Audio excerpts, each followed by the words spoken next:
Штрајк со глад во Штипскиот затвор. Четворица затвореници од вчера одбиваат храна поради незадоволство од третманот кон нив.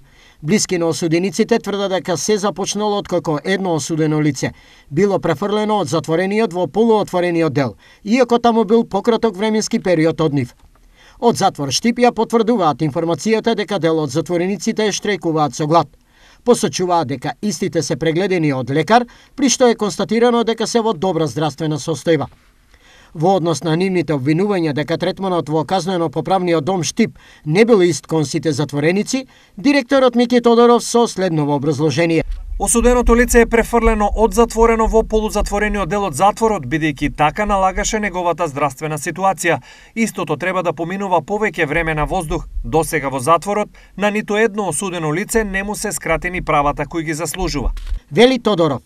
Официјално, кога го започнале штрајкот, 4 осудени лица не ги навеле причините за него, потенцирајќи дека тоа ќе го сторат пред надлежните институции.